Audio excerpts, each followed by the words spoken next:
ప్రభువైన యేసుక్రీస్తు పరిశుద్ధమైన నామంలో ఏర్పాటు చేయబడిన ఈ పునరుద్ధానపు ఆరాధనకి కూడి వచ్చిన దేవుని బిడ్డలైన మీ అందరికీ నా హృదయపూర్వకమైన ప్రేమ వందనాలు.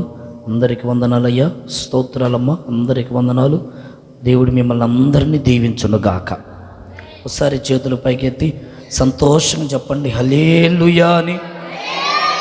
హల్లెలూయా. గడిచిన వారములో మరి దేవుని సన్నిధిలో సాగిలపడి నమస్కరించుట ద్వారా కలిగినటువంటి కార్యాలు, దేవుడు చేసిన ఆ గొప్ప కార్యాలు ఏంటో ఏమంటే జ్ఞానులు సాగిలపడి దేవుని ఎదుట సాగిలపడి ప్రభుని గణపరచడం వల్ల వారి జీవితంలో కలిగిన ఒక గొప్ప ఆశీర్వాదాలు ఏంటో మనం గడిచిన వారంలో విన్నాం. ఈ వారంలో ఈ మరికొన్ని శ్రేష్టమైన మాటలు బైబిల్ నుంచి మనం ధ్యానం చేసుకుందాం. లూకా సువార్త మొదటి అధ్యాయం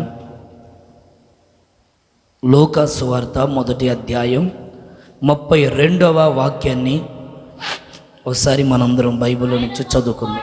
ఆయన గొప్పవాడై సర్వోన్నతుని కుమారుడు అనబడును. ప్రభువైనటువంటి దేవుడు ఆయన తండ్రి అయిన దావీదు సింహాసనమును ఆయనకిచ్చును. దేవునికి మహిమ కలుగునుగాక. చెప్పండి ఒకసారి గట్టిగా హల్లెలూయా. ఇక్కడ రాయబడిన మాటని మీరు శ్రద్ధగా గ్రహించాలి. ఏంటంటే ప్రభువైన దేవుడు తండ్రి అయిన దావీదు సింహాసనమును ఆయనకిచ్చెను. ఈ విషయాలు మీరు బాగా వింటే మీ మనసులోకి అర్థమయ్యే శైలిలో నేను మీకు చెప్పడానికి ఇష్టపడతాను. దేవునికి మహిమ కలుగునుగాక. హల్లెలూయా. ఎవరు ఈ దావీదు అంటే మీ అందరికీ సుపరిచయమైనటువంటి వ్యక్తి. ఓ చిన్నప్పటి నుండి గొర్రెలు కాసుకుంటూ దేవునిలో ఎదుగుతూ ఎన్నో పాటలు రచించి దేవుని దగ్గర మెప్పు ఘనతను పొందిన ఒక గొప్ప భక్తుడు అని చెప్పడానికి ఏ సందేహము లేదు. ఇలాంటి గొప్ప భక్తుడితో దేవుడు చేసిన వాగ్దానం సమూయేలు గ్రంథం 2వ గ్రంథంలో ఈ మాటలు రాయబడతాయి. వినండి శ్రద్ధగా. దావీదు, తరతరాలు నీ సింహాసనాన్ని నేను స్థిరపరుస్తాను. తరతరాలు ఏ తరమైన రాని ఈ భూమి మీద ఉన్నంత కాలము దావీదు తరము వారే సింహాసనాన్ని ఏలుబడి చేయుదురుగాక అని ప్రభు వారిని ఆశీర్వదించాడు. ఇప్పుడు మీరు బాగా వినాలి. ఆశీర్వదించిన దేవుడు తరతరాలు దావీదుని, దావీదు కుటుంబాన్ని, దావీదు సింహాసనాన్ని దేవుడు కాపాడుతూ వచ్చాడు. ఇప్పుడు రోజులు గడిచిన తర్వాత ఇక్కడ రాయబడిన మాట ఏంటంటే దేవదూత మరియాతో చెప్తున్నటువంటి మాటలు ఇవి. మరియా, నీ గర్భములో ఉన్నాడే ఆయన ఎవరనుకుంటున్నావు? మనకు విశ్వాసులకు తండ్రి అనబడుతున్న అబ్రహాం ఉన్నాడు కదా, ఆ తరములో నుండి బయలుదేరి వచ్చినటువంటి దావీదు అనే ఒక వ్యక్తి ఉన్నాడు. దేవునికి ఇష్టమైన వాడు, దేవుడు కోరుకున్న భక్తుడు. అతని తరములో నుండి దేవుడు సింహాసనాన్ని వారి తరానికి స్థిరపరిచి ఆ తరానికి దేవుడు ఇచ్చాడు కదా. ఇప్పుడు నీ గర్భములో ఉన్నాడే, నీ గర్భములో ఉన్నటువంటి ఆ వ్యక్తికి సింహాసనం మీద అధికారిగా దేవుడు నియమించబోతున్నాడు. దేవునికి మహిమ కలుగునుగాక. ఈ విషయాలు మీరు బాగా గమనించాలి. తరతరాల నుండి వస్తున్నటువంటి ఆ దేవుని ఆ ఏలుబడిలో, తరతరాల నుండి వస్తున్నటువంటి ఈ ఏలుబడిలో ఒక సింహాసనం. ఈ సింహాసనాన్ని ఏలుబడి చేయడానికి ఎంతో రాజులు ఉన్నారు. కానీ ఇప్పుడు దేవుడు యుగ యుగాలకి ఒక రాజుని దేవుడు నియమించాడు. ఆయనే ప్రభువైనటువంటి యేసుక్రీస్తు. దేవునికి మహిమ కలుగునుగాక. ఈ యేసుక్రీస్తుని ఈ భూమి మీద ప్రభు ఎందుకు తీసుకొని వచ్చారయ్యా అంటే, తరతరాలు ఏవండి ఈ భూమి మీద ఉన్నటువంటి దావీదు సింహాసనం మీద యేసు ప్రభును కూర్చోబెట్టి, ఇప్పుడు యేసు ప్రభు రాజ్యాన్ని, అధికారాన్ని యేసు ప్రభు చేతుల్లోకి వస్తే, ఇప్పుడు యేసు ప్రభు ప్రజల్ని ఏలుబడి చేయడానికి, ప్రజల్ని ఏలడానికి, ప్రజలకి ఏది కావాలో, ప్రజలకి ఏది అవసరమో, ప్రజలకి ఏది చెయ్యాలో అన్న విషయాలను బట్టి తండ్రి అయిన దేవుడు యేసు ప్రభుని ఈ భూమి మీదకు పంపించాడు. ఇప్పుడు మీరు బాగా ఈ విషయాలను మీరు గమనించండి. ఇక రాయబడిన మాట ఏంటంటే, సింహాసనము అంటే అర్థము మన ఆత్మీయ జీవితం. సింహాసనం అనేది దేనికి సాదృశ్యమయ్యా అంటే మన ఆత్మీయ జీవితానికి సాదృశ్యం.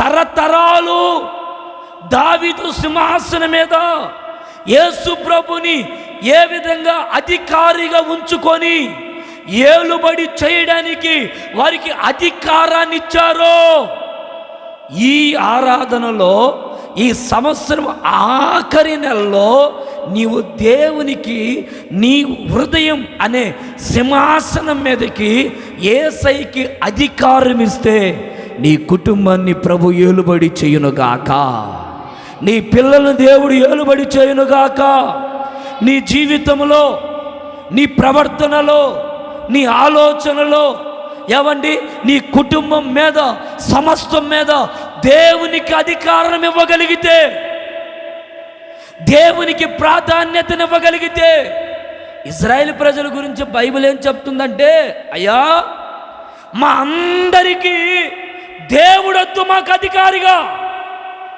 దేవుడొద్దు మాకు రాజుగా, ఈ భూమి మీద ఉన్న సౌలు మాకు రాజుగా కావాలి.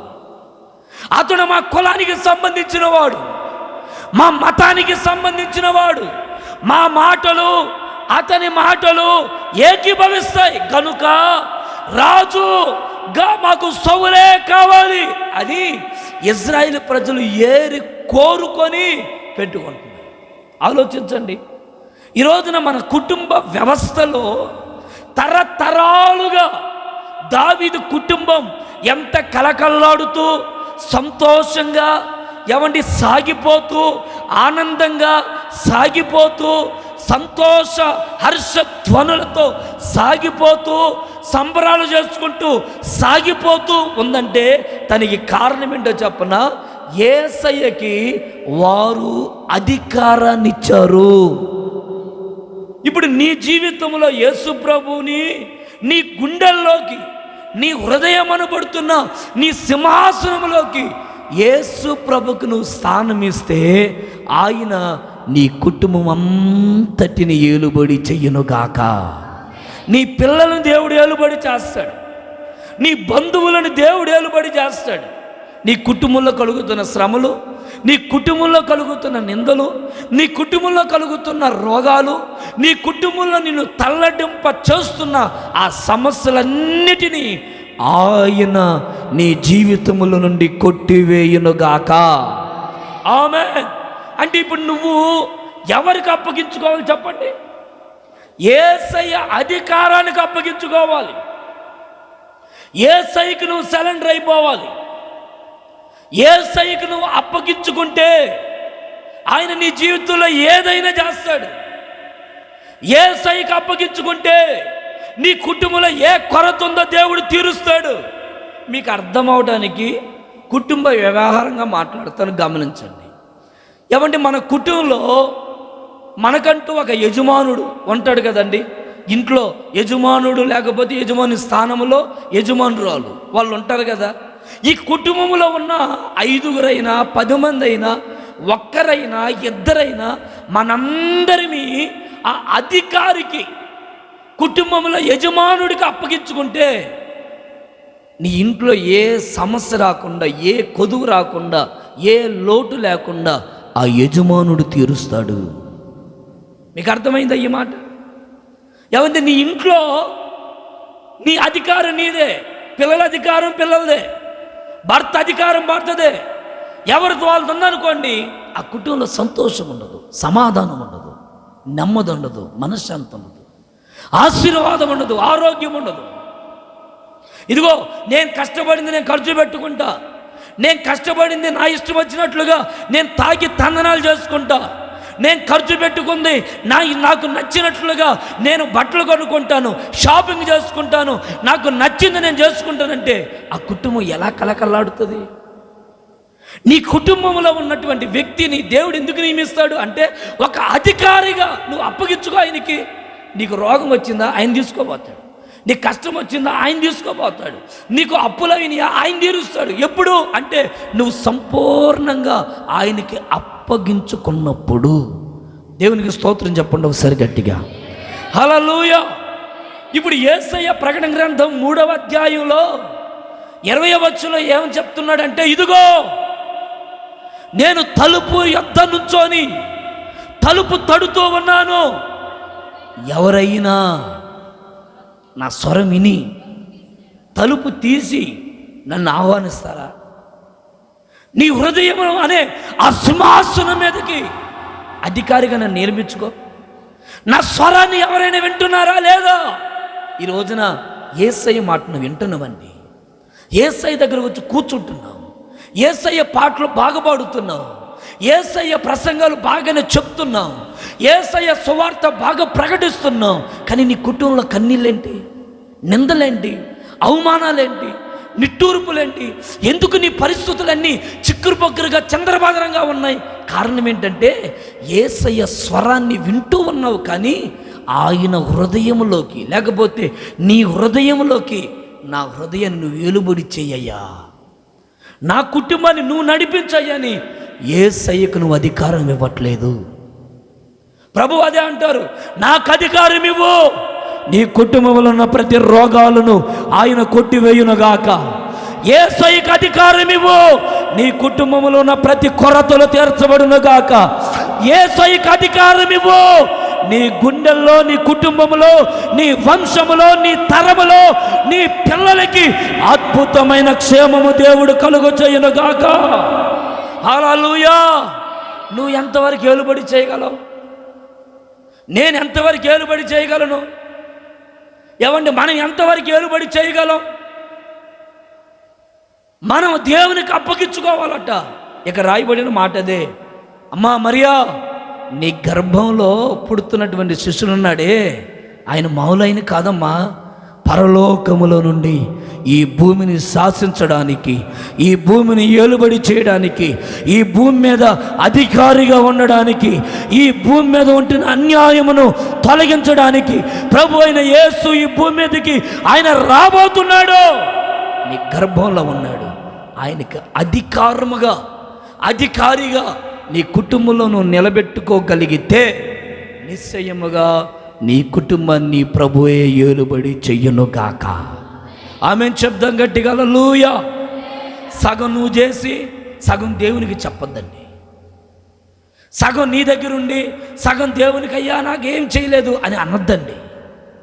దేవునికి అప్పగించుకో. ప్రభువా, ఈ పని చేయడానికి వెళ్తున్నా, నీ చిత్తం ఏంటి? ఈ ఉద్యోగానికి వెళ్తున్నా, నీ చిత్తం ఏంటి? ఈ వ్యాపారానికి వెళ్తున్నా, నీ చిత్తం ఏంటి? ఇదిగో ఈ మెడిసిన్ తింటున్నా, నీ చిత్తం ఏంటి? లేకపోతే పలానా స్థలములో పలానా వ్యాపారాన్ని ప్రారంభిస్తున్నా, నీ చిత్తం ఏంటి అని దేవుని చిత్తానికి, దేవుని అధికారానికి, దేవునికి నువ్వు లోబడి దేవునికి అప్పగించుకుంటే తరతరాలు నీ కుటుంబాన్ని దేవుడు ఏలుబడి చేయనుగాక యేసు నామములో. ఆమేన్. ఇక మనుషులు పోయినా, పరిస్థితులు పోయినా, ఏమండి కుటుంబంలో పెద్దలు పోయినా, కుటుంబంలో ఉంటున్న వారందరూ తునీకరించబడుతున్నా ఆయనే మన కుటుంబంలో ఒక అధికారిగా ఉండునుగాక. యేసయ్య మన కుటుంబాలని తరతరాల వరకు పరిపాలన చేయనుగాక. యేసయ్య మన కుటుంబాలని ఆయన రాజ్యము వచ్చేంత వరకు ప్రభు ఈ భూమి మీద స్థిరపరుచునుగాక. ఎప్పుడయ్యా అంటే నువ్వు ఆయనకి అధికారిగా ఉండు ప్రభువా అని నువ్వు అప్పగించుకున్నప్పుడు. Praise the Lord. Hallelujah, hallelujah. ఏమండి, కుటుంబమైనా, ఏమండి సంఘమైనా, వ్యక్తిగత జీవితాలైనా, మనము మన మీద అధికారిగా ఉన్నవారికి అప్పగించుకున్నప్పుడు ఖచ్చితంగా మన దేవుడు మనల్ని మన కుటుంబాలని ఎన్నడూ సిగ్గుపరచడు. Praise the lord, praise the Lord, hallelujah, hallelujah. ఎప్పుడు సిగ్గుపరచడు. కుటుంబాల్లో గమనించండి, నీది నీకు ఉండకూడదు, యజమానుడు చేసేది యజమానులకు ఉండకూడదు, పిల్లలు చేసేది పిల్లలకు ఉండకూడదు. కుటుంబం అంతటి మీద ఒక్కరు ఆధిపత్యాన్ని వహించగలిగితే అది ఎంత భారమైనా, అది ఎంత కష్టమైనా నీ దగ్గరికి శ్రమ రాకుండా వాళ్ళు చూచుకుంటారు. Praise the lord. ఈ సంవత్సరం ఆఖరి దాకా నువ్వు ఏలుబడి చేస్తా వచ్చావా లేదా చెప్పు, నిజం చెప్పు, అబద్ధం చెప్పకుండా. ఇప్పుడు దాకా నీ నచ్చినట్టు నీ పెత్తను నువ్వు చేశాగా, నీకు నచ్చింది నువ్వు చేశాగా. 2026 సంవత్సరంలో ఒక తీర్మానం చేయి, ప్రభువా 2025 దాకా నా పెత్తనం చేశాను, నష్టాలు పోయా, నా సమస్యలు, సంతోషం లేదు, ఎడమొఖం పెడమొఖం అసమాధానాలు. వచ్చే సంవత్సరంలో సంపూర్ణంగా అధికారిగా నా కుటుంబంలో నువ్వే ఉండు ప్రభువా. ఈ సంవత్సరం ఆఖరులో నేను ఇంకా ప్రార్థన చేసుకుని నీకు అప్పగించుకుంటాను, నన్ను అప్పగించుకో. మంచి తీర్మానంతో, మంచి ప్రతిష్టతతో, మంచి వడంబిడికతో దేవునికి నువ్వు అప్పగించుకో. 2026వ సంవత్సరం అంతా యేసయ్య ఏలుబడి ఎలా ఉంటుందో మీరు చూచుదురుగాక. యేసయ్య ఏలుబడి ఏ విధంగా ఉంటుందో మీరు అనుభవించుదురుగాక. అప్పగించుకో ప్రభుకి, ప్రభు మిమ్మల్ని దీవించునుగాక. ఆమేన్. చూడండి, బైబిల్లో న్యాయాధిపతుల పుస్తకం 9వ అధ్యాయంలో కొన్ని చెట్లు ఉన్నాయి. ఈ కొన్ని చెట్లన్నీ ఒలివ చెట్టు దగ్గరికి వచ్చాయి, ఆ తర్వాత అంజూరపు చెట్టు దగ్గరికి వచ్చాయి, ఆ తర్వాత ద్రాక్ష చెట్టు దగ్గరికి వచ్చాయి, ఆ తర్వాత మునలపాద చెట్టు దగ్గరికి వచ్చాయి. అమ్మా మా మీద అధికారిగా ఉంటావా అని అడిగారు. ఎందుకున్నండి, ఉంటారండి, అధికారిగా ఉంటారండి అని. ఏమండి ఇవి ఎవరికి అప్పగించుకునే అధికారానికి? ముళ్ళ పొదలు. ముళ్ళు ఎట్టండి అండి, సోఫా సెట్ లాగా ఉంటుందా? ఏమండి ఆ ముళ్ళ పొదలకి కొంతమంది ఎవరికి అప్పగించుకోవాలో తెలియదండి. దేవునికి అప్పగించుకోకుండా ఏమండి ఎవరెవరికో ముక్కు మొహం తెలియని వాళ్ళకి అప్పగించుకొని ఎవడో ఏలుబడి చేస్తూ ఉంటాడు కొన్ని కుటుంబాలు. నా కుటుంబాన్ని నువ్వు ఏలుబడి చేయి ప్రభువా, నా బిడ్డలు నువ్వు ఏలుబడి చెయ్యయ్యా, నా సంఘాన్ని నువ్వు ఏలుబడి చేయి ప్రభువా, మా విశ్వాసం నువ్వు ఏలుబడి చేయి ప్రభు అని మనం ప్రభుకి అప్పగించుకుందాము గాక. కొన్ని విషయాలు చూద్దాం. దేవునికి మన జీవితంపై సింహాసనం మీద అధికారం ఇస్తే ఆయన ఏం చేస్తాడు, మనకి ఏం కలుగుతుంది అనే విషయాలు 1-2 మాటలు నేను క్లుప్తంగా చెప్పి ముగిస్తాను. చూడండి, ఆదికాండం 42వ అధ్యాయం 6వ వాక్యం. అప్పుడు యోసేపు ఆ దేశమంతటి మీద అధికారి అయి ఉండెను. చాలు, దేవునికి ఏమండి ఒక సింహాసనం మీద అధికారిగా దేవుడు మనము దేవునికి ఒక అధికారం ఇస్తే, అయ్యా నా హృదయంలో మీరు అధికారిగా ఉండి నన్ను ఏలుబడి చేయండి, నా పిల్లల్ని ఏలుబడి చేయండి, నా కుటుంబాన్ని ఏలుబడి చేయండి అని నువ్వు దేవునికి అధికార స్థానం ఇస్తే, ఇక రాయబడిన మాట ఏంటంటే దేవుడు యోసేపుని దేశమంతటి మీద అధికారిగా నియమించాడు. గట్టిగా చప్పట్లు కొడుతూ ప్రభుని స్తుతిద్దాం. గట్టిగా గట్టిగా గట్టిగా హల్లెలూయా, హల్లెలూయా. దేవుడు యోసేపుని అధికారిగా నియమించాడు దేశమంతటి మీద. ఓ చిన్న విషయంలో అధికారానికి లోబడ్డాడు యోసేపు.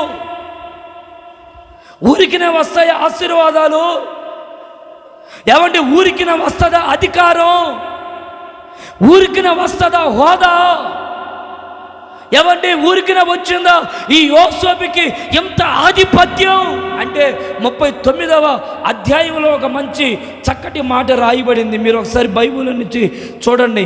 39వ అధ్యాయం 9వ వాక్యం. నీవు అతని భార్యవైనందున నిన్ను తప్ప మరి దేనిని నాకు అప్పగింపలేదు గనుక నేను ఇంత గొప్ప దుష్కార్యము చేసిన దేవునికి విరోధముగా పాపము నేను చెయ్యను. లిమిట్స్ క్రాస్ అవ్వలేదు. యోసేపు దేవుని ఎందుకు అధికారిగా నియమించాడు? యోసేపు దేవుని నీకు ఎందుకింత ఆధిపత్యం ఇచ్చాడు? యోసేపు ఏమంటాడు తెలుసా? అయ్యా, ఫరో చూస్తున్నాడు. ఫరో ఏమండి తన భార్య అతన్ని ఏమండి రకరకాలుగా శోధించడానికి వచ్చినప్పుడు ఆ శోధిక రాళ్ళతో చెప్తున్న మాట, అమ్మా, దేవుడు నన్ను ఈ ప్రాంతంలో ఈ స్థలానికి పంపించినప్పుడు మీ భర్త అయినటువంటి రాజు నన్ను ఇక్కడ అధికారిగా పెట్టాడు. అయితే అన్నిటి మీద నాకు ఏమంటే సర్వ హక్కులు ఉన్నాయి, నీ ఒక్కదాని మీద నాకు హక్కు లేదు. నీ ఒక్కదాని మీద నాకు హక్కు లేదు. అందుకని దయచేసి దుష్కార్యమును నేను చెయ్యను, ఈ పాపమును నేను చెయ్యను అని ఏమంటే తన్ను తాను కాపాడుకోవడానికి ఇష్టపడ్డాడు. ఎప్పుడైతే యోసేపు దేవుని అధికారానికి అప్పగించుకున్నాడో, వినండి ఈ మాటని, అధికారానికి అప్పగించుకున్నాడు గనుక పాపం చేయడానికి ఇష్టపడలేదు. యేసయ్యకు నువ్వు అధికారంగా అప్పగించుకుంటే నీ నోట, నీ ఆలోచన, నీ హృదయములో ఎక్కడ అపవిత్రమైనవి నీ నోట నుండి, నీ హృదయములో నుండి, నీ ఆలోచనలో పుట్టవో అప్పగించుకుంటే యేసయ్యకి. యోసేపు దేవునికి అప్పగించుకున్నాడు. నా బ్రతుకుని దేవుని కొరకు సమర్పించుకొని సజీవ యాగంగా నేను బ్రతకాలి, ఇంకా ఎంతకాలమని ఈ పాప లోకములో నేను ఉండాలి అని దేవునికి అప్పగించుకున్నాడు యోసేపు. మీరు ఈ మాటలు వినండి. యోసేపుని దేవుడు అప్పగించుకోవడం చూచి ఈ యోసేపు చేస్తున్న పనులన్నిటినీ ఫరో చూస్తున్నాడట. ఫరో, మీరు ఆ మాటలు కూడా చూడండి. 39వ అధ్యాయం 2-3 వచనాలు ఒకసారి చూడండి అమ్మా. యెహోవా తోడై ఉన్నను గనుక వర్ధిల్లుచు,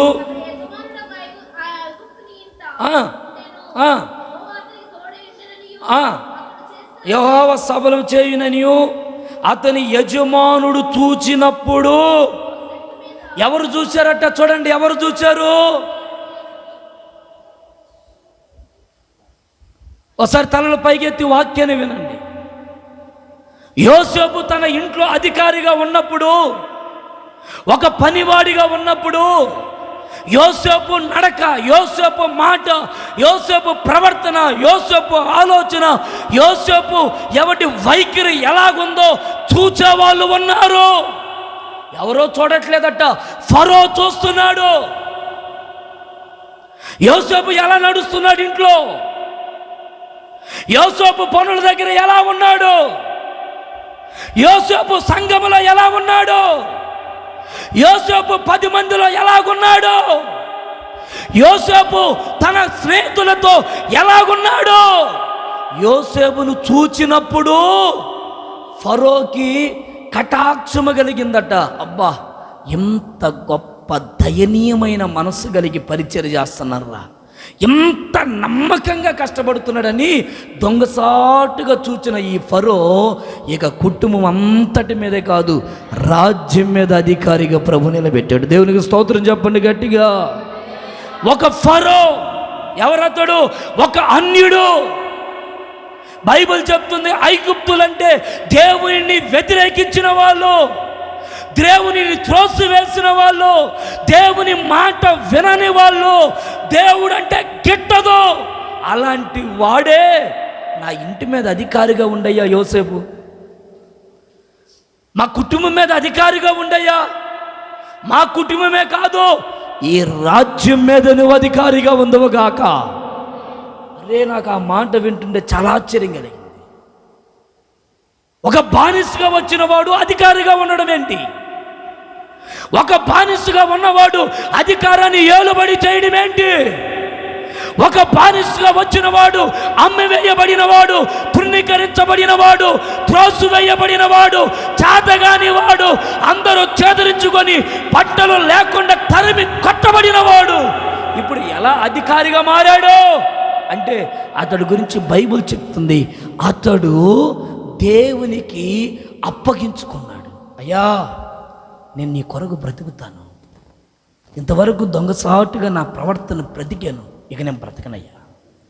ఇంతకాలం త్రాగాను, ఇంతకాలం సినిమాలు చూశాను, సిగరెట్లు తాగాను, తెలియకుండానే రకరకాల పాపాన్ని కూడగట్టుకున్నాను. ఇక నేను చేయనయ్యా. ఇక నేను ఈ కుటుంబంలో నేను అలా ప్రవర్తించనయ్యా.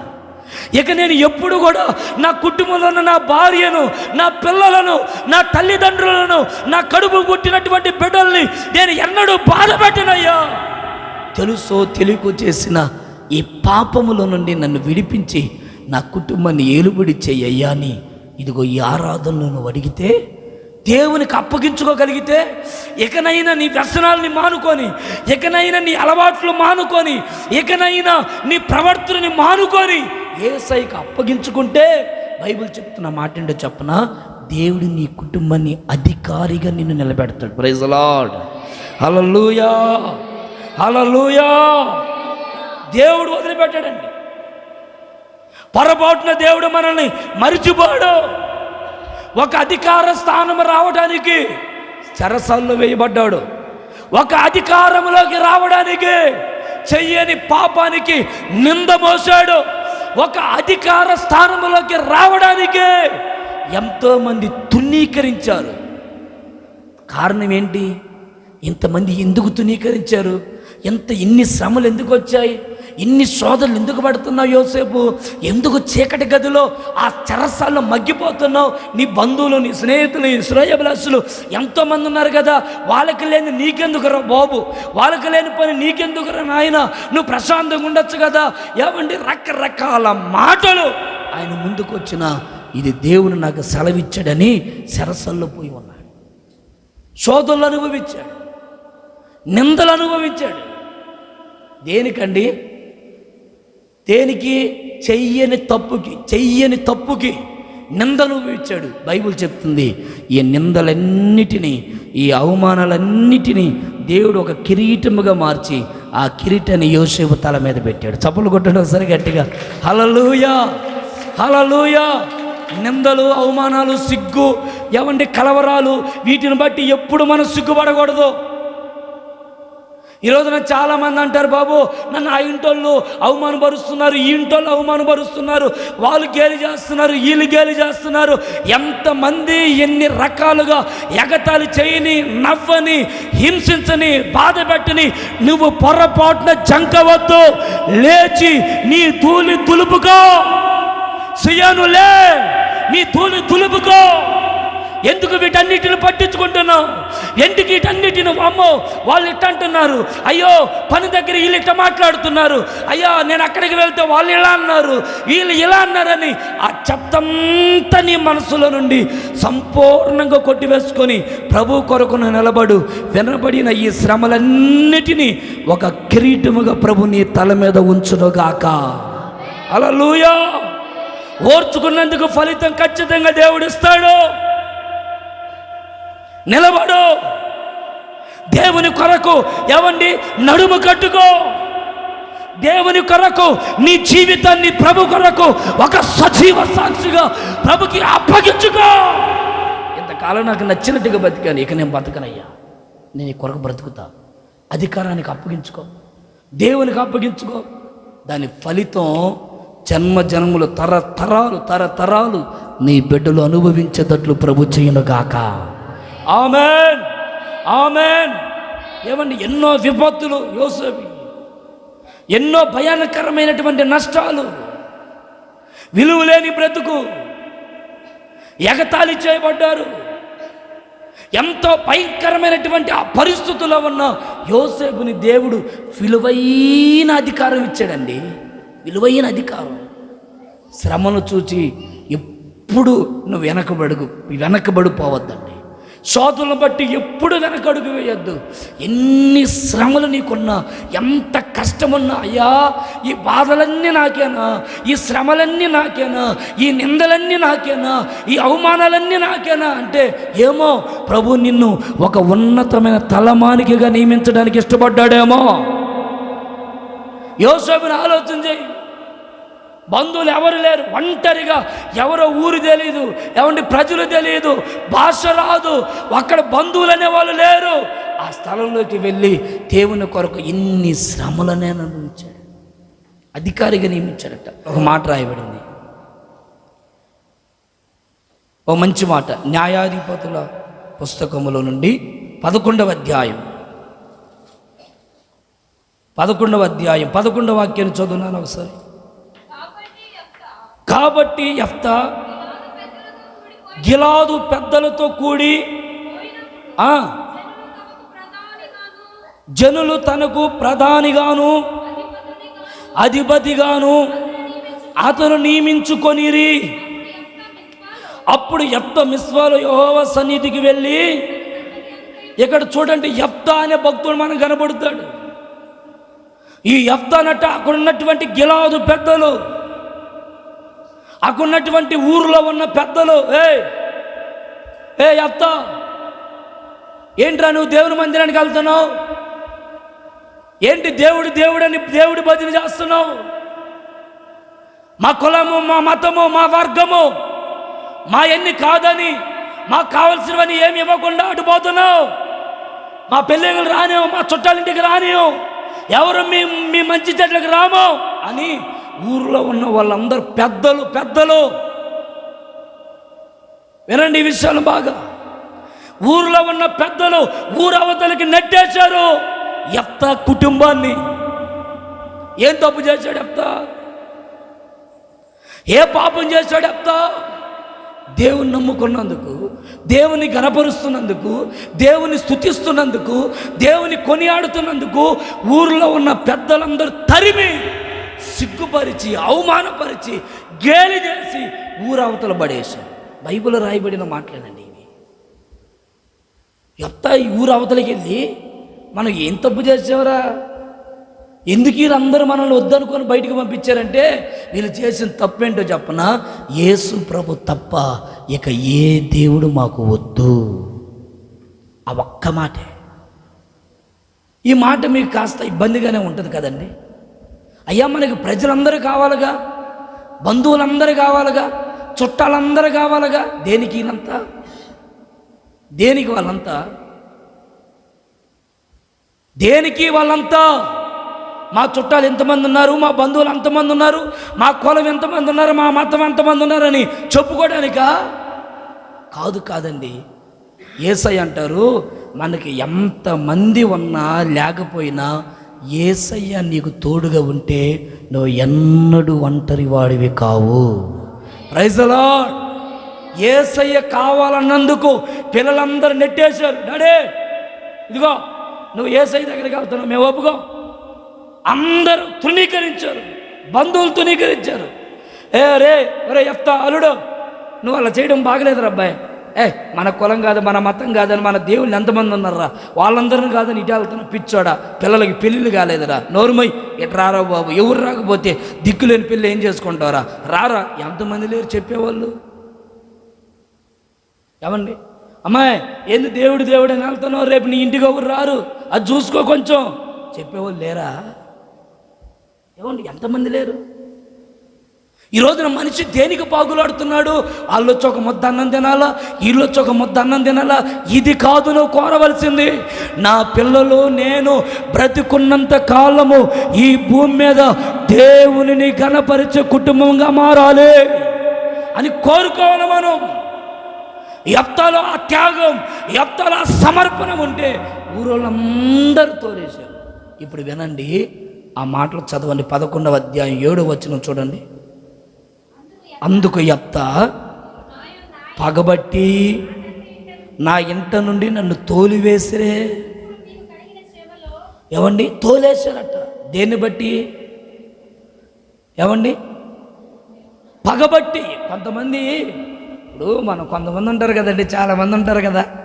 కొంతమంది ఏమో వాళ్ళ పనులు వాళ్ళు చేసుకుంటూ పోతారు, కానీ కొంతమంది పగబడతారు. మీకు తెలుసో తెలియదు, నాకు బాగుంది తెలుసో మీకు.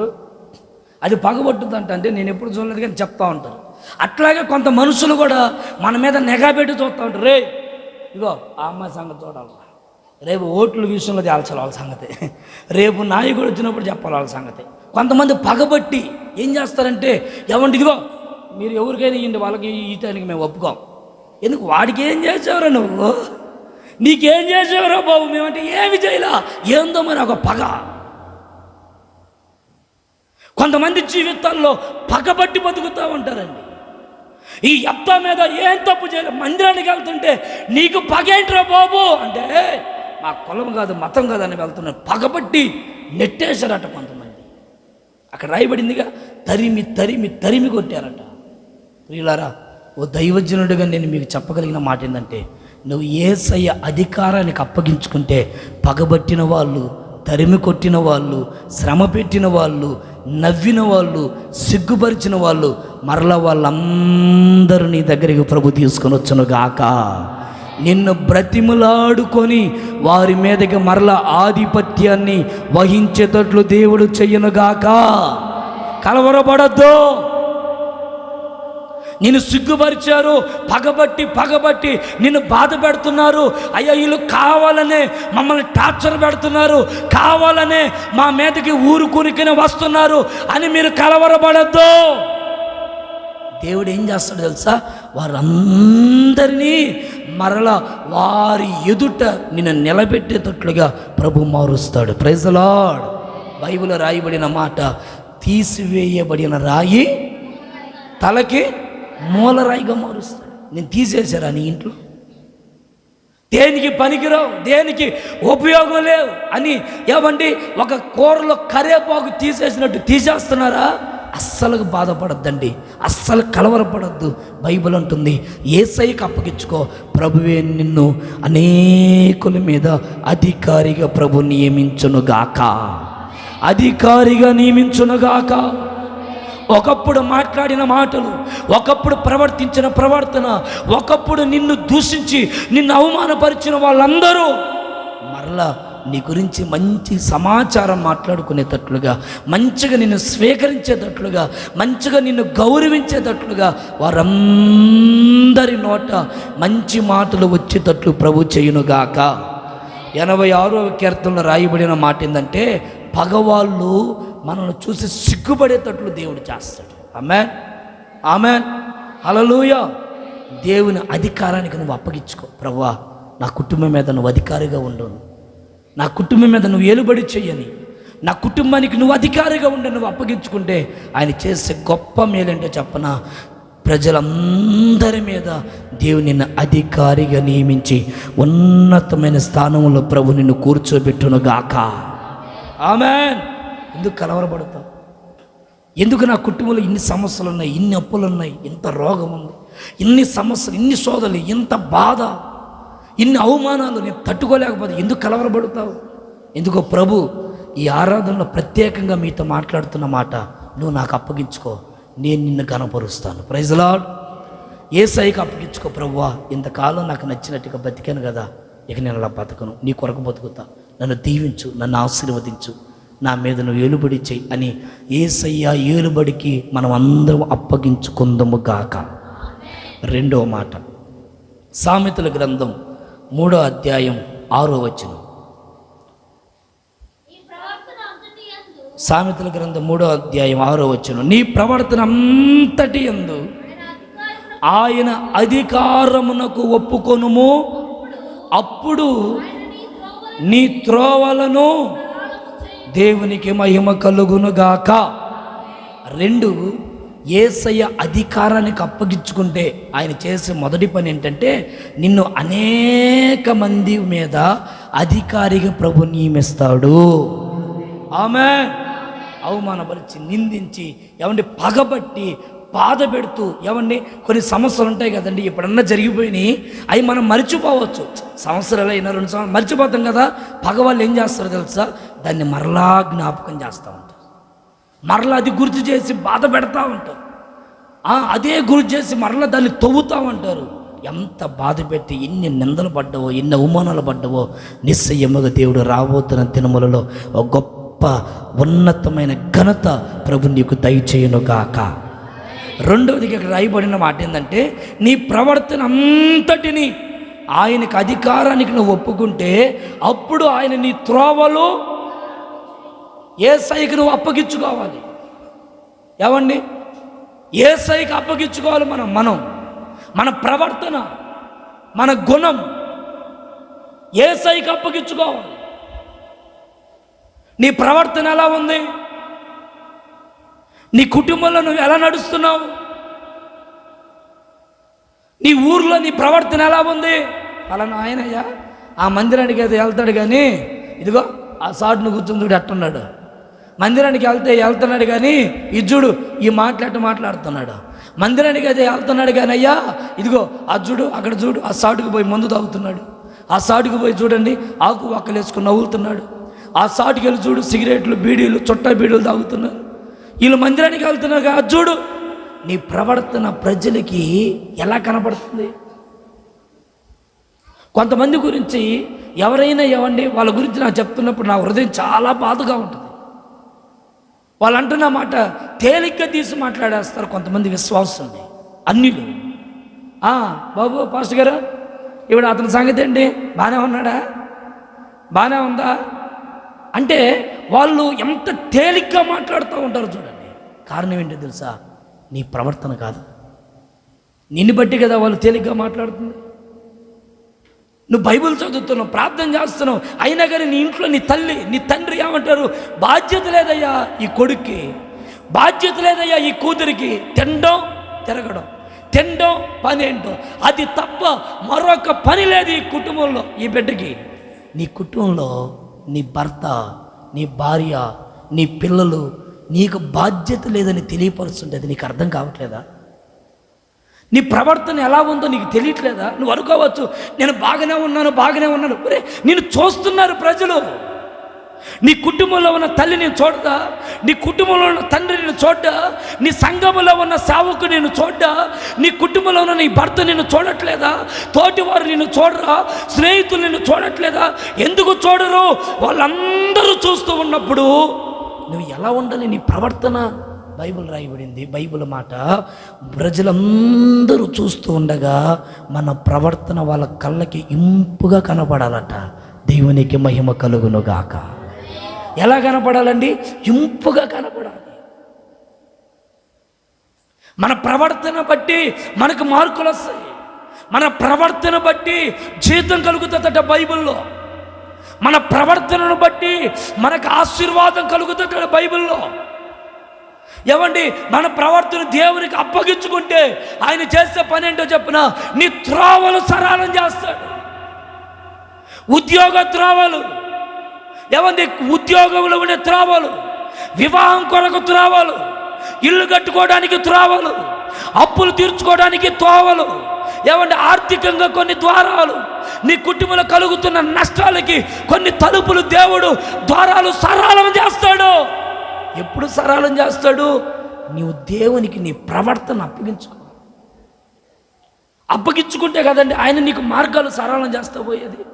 ఒక మాట గుర్తుపెట్టుకో, రాసి పెట్టుకో, నువ్వు ఎంత తపస్సు చేసినా ఈ భూమి మీద 2 కాళ్ళు పైకి పెట్టి తల కిందకి పెట్టి నువ్వు తపస్సు చేసినా నీ జీవితంలో నువ్వు జయాన్ని పొందలేవు. ఎప్పుడు జయాన్ని పొందగలవో తెలుసా? నీ జీవితాన్ని ప్రభుకి అప్పగించుకొని, ప్రభువా నన్ను ఒక్కసారి నువ్వు జ్ఞాపకం చేసుకో, ప్రభువా నా జీవితాన్ని నేను సరి చేసుకుంటానయ్యా, ఒక్కసారి జ్ఞాపకం చేసుకో అని ఒక్క మాటను అడిగితే ఖచ్చితంగా దేవుడి నీ ప్రవర్తన బట్టి నీ ఎదుట ముయ్యబడిన ప్రతి ద్వారాలు ఆయన సరళము చెయ్యును గాక. గట్టిగా చెప్పండి హల్లెలూయా. ప్రతి వంకర త్రోవలు సరళమగును గాక యేసు నామములో. ఆమేన్. ప్రతి త్రోవలు, అది ఏదైనా కానివ్వండి. నువ్వు కొన్ని విషయాల్లో నీ గుండెలో ఎంతో ఆశ కానీ వెళ్తున్నావు, త్రోవలు ఆటంకాలు. ఏమండి, ఎన్నో ఆటంకాలు, ముందుకెళ్ళలేకపోతున్నావు. కానీ బైబిల్ చెప్తుంది నీ ప్రవర్తనని సరి చేసుకో, నీ ప్రవర్తనని గుణపరుచుకో.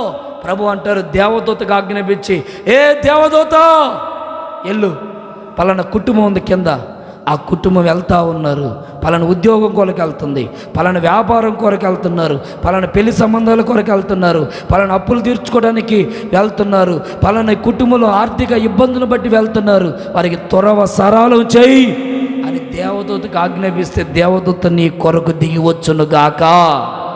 ఆమేన్. హల్లెలూయా. చూడండి, నిర్గమకాండం 14వ అధ్యాయంలో కూడా ఓ మంచి మాట రాయబడింది. 14వ అధ్యాయం 22వ వచనం. నీళ్లు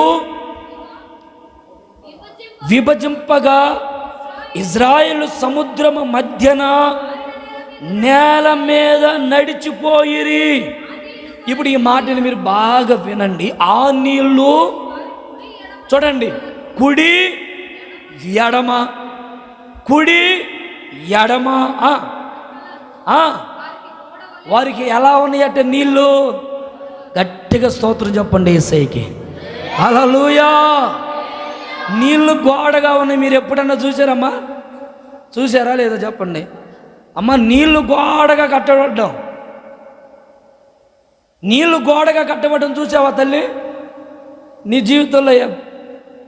అమ్మా ఆ తల్లి నిద్రపోతున్నట్టు పడుకొని పాపం, మళ్ళీ సాయంత్రం ప్రార్థన ఉంది. చూసారండి, నీళ్లు గోడగా కట్టబడుతున్నాయి అంట. నాకు ఆ మాట చదివితే ఈరోజు మార్నింగ్ చదివే నేను ఆ మాట, నాకు చాలా ఆశ్చర్యం అనిపించింది. అరే ఎంత అద్భుతమైన మాట! నీళ్ళేంటి గోళ్ళగా నిలబడమేంటి? నీ ప్రవర్తన దేవుని ఎదుట సరైనదిగా ఉంటే నిన్ను ఆటంకపరిచేవన్నీ కూడా ఎదురుగా నీ కుడి పక్కన ఎడం పక్కన గోడ వలె కట్టబడునుగాక యేసు నామములో. ఆమేన్. హల్లెలూయా. ఎవడైనా రాని నీ ఎదుట. ఒక పాట ఉంది, నిన్ను మాత్రమే నేను నమ్మానయ్యా. ఆ పాటలో ఎవడు నాకు అడ్డొచ్చేవాడు, నా ముందు నిలబడేవాడు ఎవడో? అరే ఎవడు అనే పదాన్ని ఎందుకు రాశాడు? ఎవడు ఎవడు ఎవడు అనే పదాన్ని ఇంత గట్టిగా ఎందుకు వాడాడు అని అంటే, అసలు నా ప్రవర్తన దేవునికి అప్పగించుకొని నేను ప్రభు కొరకు బతుకుతుంటే, ప్రభుత్వత నా ముందు నడుస్తుంటే ఇంకెవడొస్తాడు నా ముందుకి? స్తోత్రం చెప్పండి గట్టిగా. హల్లెలూయా, హల్లెలూయా. ఏవండి ఆలోచించారా? మోషే అంటారు, ప్రభువా ఇశ్రాయేలు ప్రజలు ఇదిగో తరుముకుంటూ ఆ ఎర్ర సైన్యం, ఆ ఫరో సైనికులు తరుముకుంటూ వస్తున్నారు, ఎర్ర సముద్రం ముందుంది, నేను ఎలా వెళ్ళమంటావు? వెంటనే దేవుడు ఏం చేశాడంటే ఆ సముద్రాన్ని ఆరిన నేలగా మార్చి నీళ్ళన్నిటిని గోడగా కట్టాడు. గోడగా. Praise the Lord. హల్లెలూయా. ఎర్ర సముద్రం అంటే అది మామూలు సముద్రం అనుకున్నారా? అది ఎంత పెద్ద భయంకరమైన విపత్తు చూడండి. ఒక మాట చెప్పగలను, నీ ఎదుట ఎంత పెద్ద సమస్య అయినా రాని, ఇక ఇది నేను జయించలేను. అమ్మా ఏనండి, ఇక నేను ఇది జయించలేను, ఇక నాలో శక్తి లేదు అన్నంత ఆఖరి క్షణం వరకు నీకు నిరుత్సాహం కలగచ్చు. ఇంకా క్షణం లేదు. డాక్టర్లు మనుషులు అందరూ చెప్పిన మాట, ఇక మా వల్ల కాదు, మా వల్ల కాదు. ఏమండి, మా పరిస్థితులన్నీ వేరుగా ఉన్నాయి, మా వల్ల కాదు. ఒకసారి లలితమ్మ తల్లి గారు తన బిడ్డకి బాగా ఇబ్బందిగా ఉంటే హాస్పిటల్ తీసుకున్నారు. హాస్పిటల్లో ఉన్న డాక్టర్లు చాలా భయంకరంగా చెప్పారు. అప్పుడు తల్లి నాకు చెప్పి ఏడ్చి చెప్పినప్పుడు నేను ఇంట్లో మధ్యరాత్రి అప్పుడు మనస్ఫూర్తిగా మోకరించి అన్న కొరకు ప్రార్థన చేశాను. అయ్యా ఏంటి అతని పరిస్థితి అని.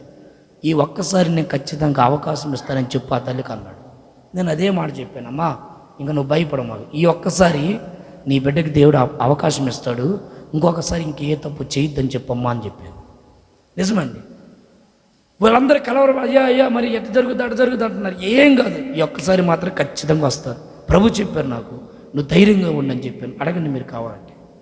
నేను ఎందుకు ఈ మాట చెప్తున్నానంటే, ఒక్కసారి నువ్వు దేవునికి అప్పగించుకుంటే అది ఎంత పెద్ద క్రిటికల్ అయిన పరిస్థితి అయినా కానివ్వండి, నేను విశ్వాసం నుంచి చెప్పగలను, నీ ఎదుట సదును భూమిగా దేవుడు మార్చగలిగిన వాడు ఆయన ఒక్కడే. Praise the lord, praise the lord. ఎందుకు కలవరం, ఎందుకు దిగులు, ఎందుకు చింత, ఎందుకు ఆఖరి క్షణం వరకు పోరాడుతూ అయ్యో హోప్స్ లేవు, ఇంకా ఎంత వైద్యం తింటున్నా, ఎంత ప్రయత్నం చేస్తున్నా, ఇక నా జీవితంలో ఏ కార్యం లేదని ఎందుకు నిరుత్సాహపడుతున్నావు? నీ ప్రవర్తనని ప్రభుకు అప్పగించుకో. ఏదో చిన్న లోటుపాట్లు ఉన్నాయేమో, ప్రభువా నా గుండెల్లో ఏదో ఒక చిన్న లోటు ఉంది, నా ప్రవర్తనలో ఏదో చిన్న అవివేకం ఉంది, నా జీవితంలో ఏదో ఒక వంకర తత్వం ఉంది, దయచేసి నన్ను క్షమించు ప్రభువా, ఇక నేను ఎన్నడూ నా ప్రవర్తన చెడుగా మార్చుకోను, నా ప్రవర్తన మార్చుకుంటానయ్యా, ఒక్కసారి నన్ను జ్ఞాపకం చేసుకో ప్రభు అని ప్రభు నీకు ఇచ్చిన అవకాశాన్ని సద్వినియోగం చేసుకో. రాబోతున్న దినములలో ప్రభు నిన్ను ప్రతి సమస్యని నీ ఎదుట సరళముగా చేయనుగాక. ఆమేన్. హల్లెలూయా, హల్లెలూయా. ఏవండి, దేవుని సన్నిధిలో వీళ్ళు చేసిన ప్రార్థన అదే, అయ్యా ఒక్కసారి నన్ను జ్ఞాపకం చేసుకో. హిజ్కియా అదే పలుకుతాడు కదా, ఒక్కసారి నన్ను. హిజ్కియా ఏంటండి, ఏమనుకున్నారు? హిజ్కియా అంటే ఒక రాజు అనుకున్నారు మీరు. గొప్ప భక్తుడు, గొప్ప భక్తుడు. ఆ భక్తుడికే మరణం వస్తుందని సేవకుడు చెప్పాడు. మీరు అనొచ్చు, పాస్టర్ గారు ఎంత గొప్పోళ్ళే, అబ్బా హిజ్కియా రాజు ఎంత పెద్ద గొప్పడే, ఆయన ఏమీ ఉండవు అని మీరు అనుకోవచ్చు. వారిలో ఉండే వాళ్ళు ఉంటాయి. ఏదో ఒక మనిషిలో ఏదో ఒక చిన్న లోపం లేనివాడు ఎవరున్నారు ఈ భూమి మీద? అందుకే ప్రభు చెప్తున్నారు, నా ప్రవర్తనని సరి చేసుకుంటానయ్యా అని దేవుని సన్నిధిలో కన్నీరు కార్చు. దావీదు దేవుని మందిరానికి వెళ్ళి కన్నీరు కారుస్తున్నాడట, విలపిస్తున్నాడట, మొరపెడుతున్నాడట, అంగలారుస్తున్నాడట. అయ్యా నా దిక్కు నీవేనయ్యా, ఇక నువ్వు తప్ప నాకు ఎవరూ లేరయ్యా, నా పాపని కడుగు ప్రభు అని గుండెల్లో నుండి ఏడ్చి ఏడ్చి ఏడ్చి ఏడ్చి తన ప్రవర్తనని బాగు చేసుకున్నాడండి. బైబిల్లో రాయబడింది. ఏమండి, దావీదు తన ప్రవర్తనని సరి చేసుకున్నాడు కనుక ఇక ఎన్నడూ అతడు పాపం చేయలేదని రాయబడింది. మన జీవితాన్ని మనం కడుక్కుంటే ఇక ఎన్నడూ మళ్ళీ కడగవలసిన పని లేదండి. ఆ కడగడి మీద హృదయపు లోతుల్లో నుంచి మనం సరి చేసుకుందాము కాక. గట్టిగా చెప్దాం, హల్లెలూయా, హల్లెలూయా. నీ మీద పొంచి ఉన్న ప్రతి అపాయాలు, ప్రతి ఆటంకం, వీటన్నిటినీ ప్రభు సరళం చేయనుగాక యేసు నామములో. చెప్పు గట్టిగా ఆమేన్. నీ ఎదుట పర్వతాలు ఉన్నాయా? అయితే యేసు నామములో సరళముగా మారిపోవునుగాక. నీ ఎదుట కొండలు ఉన్నాయా? అయితే యేసు నామములో సరళముగా మారిపోవునుగాక. నీ ఎదుట రోగమనే ఆటంకాలు ఉన్నాయా? అయితే యేసు నామములో సరళముగా మారిపోవునుగాక. ప్రభుకి నీ ప్రవర్తన అప్పగించుకో. ఈ సంవత్సరం ఆఖరిలోనైనా, ప్రభువా నా ప్రవర్తన అంతటి మీద నీకు అధికారిగా నేను అప్పగించుకుంటాను. నా ప్రవర్తనలో ఏదో చిన్న చిన్న మిస్టేక్స్, ఏదో చిన్న చిన్న లోపాలు, ఏమండి ఒక ఆత్మీయ స్థానం, ఒక ఆత్మీయ ఎదుగుదలలోకి వచ్చేటప్పుడు ప్రతి చిన్న చిన్న నోటు, చిన్నది కూడా కౌంట్లోకి వస్తుంది. మీకు తెలుసో తెలియదు. మొన్న సలోమన్ అన్నారు అంటే అన్నాను, పిల్లలకి ఎగ్జామ్లు జరిగాయండి, పేపర్ బాగా ఈజీగా వచ్చింది అన్నారు. అందరూ ఎవరిని అడిగినా బలేరాజ్యం అన్నారు. అయ్యా మరి ఏంటి ఇలా పరిస్థితి? ఆవిడ సలోమన్ అన్నమాట ఏంటంటే, అయ్యా ఈజీగా వచ్చింది కదా కనుక ప్రతి ఒక్కరికి 100 అట్లా వస్తాయి కదా, అట్లా వచ్చినప్పుడు ప్రతి చిన్న మిస్టేక్, చిన్నది కూడా కౌంట్లోకి తీసుకొని వచ్చి మార్కులన్నీ ఎగిరిపోతా ఉంటాయి. మీకు అర్థమైందా? ఒక స్థితికి వచ్చిన తర్వాత ఆ చిన్న మిస్టేక్ ఉంది, అబ్బా ఇదొక్కటి రాయకుండా ఉంటే బాగుండేది. ఎప్పుడు అనిపిస్తుంది తెలుసా? ఆ క్షణం వచ్చినప్పుడు. అప్పుడుదా నీకు అర్థం కాదు. ట్రైను సింగరాకొండలా ఉంది, 9 గంటల ట్రైన్ అంటే నీకు ఎక్కడ కూర్చుంటే 9 కదా పాదాలే అని చిన్నగా 9 ఒక్క నిమిషానికి పోయావు అనుకో. ఒకవేళ నీ దరిద్రం అట్ట వచ్చి ఆ ట్రైన్ అప్పుడే పోతుంటే అబ్బా అప్పుడు నీ బాధ ఎట్టుంటుంది? అది పడిపోయిందా? అప్పుడు నీ బాధ ఎట్టుంటుంది? అబ్బా అనవసరంగా ట్రైన్ మిస్ అయిపోయింది, అబ్బా అనవసరంగా. ఎంతలో పోయింది? ఒక్క నిమిషమే. మీకు ఒకసారి నేను చెప్పాను, ఇంకోసారి జ్ఞాపకం చేస్తాను. ట్రైన్ అంట పట్టాల మీద నుంచి వెళ్ళేటప్పుడు, ట్రైన్ ట్రాక్ మారేటప్పుడు ఒక చిన్న నూలేనంట గ్యాప్, ఆ నూలులో తిప్పుద్దట బండి. ఒక చిన్నది ట్రైన్ ట్రాక్ ఎంత ఉంటుంది కదయ్యా, ఎంత ఉంటుందా? ఆ ట్రాకు ఇంకో ట్రాకు మారేటప్పుడు మళ్ళీ ఇంతది పెట్టడంట, అక్కడ 0.001 లేదా 2 అంట లిమిట్, చిన్నది. ఆ కొంచెం మీద తిరిగితే వేరే ఊరు వెళ్ళిపోయింది. Praise lord. ఆ కొంచెముగా ఏమందరూ అనుకుంటే మళ్ళీ ఇటు పోయిద్ది, బీహారో లేకపోతే ఆ దేశానికి వెళ్ళిపోయింది. మా వాడు ఒకడు పోయాడు మహారాష్ట్ర కదండి. మీకు అర్థం కాదు. కొంచెమే మనం అనుకుంటాం ఈ కొంచెం ఏముందయ్యా, దేవుడు నన్ను చూడట్లేదా, అదొక్కడే చూడాలా? అవును, నిన్ను అదొక్కడే చూస్తున్నాడు దేవుడు. ఎందుకో ప్రభు ఇదిగో ఈ సంవత్సరం ఆఖరిలో ఒక్కసారి మరల నిన్ను శుద్ధీకరించాలని, మరొకసారి నిన్ను దర్శించాలని, మరొకసారి నిన్ను పరిశుద్ధపరచాలని, మరొకసారి నిన్ను దీవించాలని, ఆ క్షణములో ఉన్న ఆ కొద్దిగలో ఉన్న ఆ లోటు ఏంటో మరొకసారి ప్రభు నీకు జ్ఞాపకం చేస్తున్నా. అదే ఆ లోటు ఏంటో ఒప్పుకొని ప్రభు సన్నిధిలో కనికరించబడు. బైబిల్ చెప్తుంది, నీవు ఆ చిన్న లోటును ఒప్పుకుంటే నీ జీవితంలో ప్రతి వంకర త్రోవలన్నీ సరళముగా మార్చబడును గాక. ఆమేన్. చిన్న చిన్నయే మంచి గుణం నీది, కానీ మాట అంటే తట్టుకోలేవు. ఏం గుణం? మంచి బుద్ధి అండి. రోజు ఉదయాన్నే లేస్తే తలంబరాలు ఉండాలి, దాన్ని ఏదో అంటారు కదా, సుప్రభాతాలు ఉండాలి ఉదయాన్నే అని. మంచిదానివే. ఏమంటే నీ గుణం మంచిది, నీ బుద్ధి మంచిది, ప్రార్థనకు వస్తావు, కానుకలు వేస్తావు, పరిచయం అన్నీ చేస్తావు, కానీ నీ ఇంట్లోనూ సమాధానంగా ఉండట్లేదు. చిన్న విషయాల్లో ఆ చిన్న ప్రవర్తనే కదా మార్చుకోవాల్సిందే. ఎంత మార్చుకున్నానయ్యా, ఎంత తేనె తెచ్చిపెట్టుకొని, ఎంత తైలం తెచ్చిపెట్టుకొని, ఎంత ఏమైనా తీసి అవతల పడేయచ్చు అన్నాం అనుకోండి, అవతల పడేసిన కంపు పోవట్లేదు కదా. అది నేను చెప్పేది. ఆ కంపు పోవాలి కదండి. కొంచెమే అది అసలుగా తైలం అంతా పాడు చేస్తుంది కదా. నువ్వు అనుకోవచ్చు అది నీ దృష్టిలో, అయ్యా పాస్టర్ గారు మీకు తెలియదులే, మీకు ఏం తెలుసు అని మాట్లాడుతున్నావు, అసలు వాక్యంలో చెప్తున్నావు నా గురించి, నీకు ఏం తెలుసు అని నువ్వు అనుకోవచ్చు. నేను కాదంటలేదండి, నీకేం తెలీదు, నాకు కూడా ఏం తెలియదు, నేను చిన్నోన్నే. నువ్వు పెద్దనివి కదా, మరి నీకు తెలిసిందేది? నువ్వు పెద్దోడివి కదా, నీకు తెలిసిందేది? ఎందుకు వదిలిపెట్టుకోలేకపోతున్నా కొంచెం? ప్రభు ఈ రాత్రి ఈ ఆరాధనలో నిన్ను కోరుకుంటుంది ఏంటంటే, నీ ప్రవర్తన నీ ప్రభుకి నువ్వు అప్పగించుకుందువు కాక. ఆమేన్. హల్లెలూయా. చిన్నయేనండి, పెద్ద సమస్యలు అవుతాయి. మీకు తెలుసు, చిన్నయే. ఆ చిన్న ప్రవర్తన మనం మారుకోవాలి. ఎందుకో ప్రభు ఆ ప్రవర్తన దగ్గర ఏమండి, ఆ ప్రవర్తన సరిచూసుకోవడానికి కారణం ఏంటంటే, ఆ ప్రవర్తన సరిదిద్దుకొని రా బాబు అని చెప్పడానికి కారణం ఏంటంటే, ఎందుకో ఆ ప్రవర్తన మనం సరిదిద్దుకుంటే నీ స్థితి ఏ విధంగా దేవుడు పైకి లేపాలని ఇష్టపడుతున్నాడు. ఆమేన్. హల్లెలూయా. నేను నమ్ముతాను ఈ మాటలని, నేను విశ్వసిస్తాను. ఎందుకంటే ప్రభు ఎదుట మంచి మనస్సాక్షితో బ్రతికే వారిని ఎన్నడూ ఎప్పుడు దేవుడు ఏ కొదువులతో ఉంచడో అని చెప్పడం సందేహం లేదండి, ఏ సందేహం లేదు. ప్రతి విషయంలో దేవుని నీకు గొప్ప జయం అనుగ్రహించిన గాక. గట్టిగా చెప్పండి హల్లెలూయా, హల్లెలూయా. ఎలియాజరు గురించి బైబిల్ చెప్తుంది, అయ్యా నా యజమానుడి కొడుక్కి భార్యను చూడడానికి నేను వెళ్తున్నాను, నా మార్గాలన్నిటినీ నేను అంటాను. ఎందుకు ప్రార్థన చేశావు ఎలియాజర్? ఎందుకు ప్రార్థన చేశావు? అబ్రాహం ఏం చెప్పాడు? అబ్రాహం, ఎలియాజర్ మా బంధువుల ఇంట్లోకి వెళ్ళు, మా చుట్టాల అమ్మాయినేదా, మా కులం అమ్మాయినే కావాలా అన్నాడా లేదా?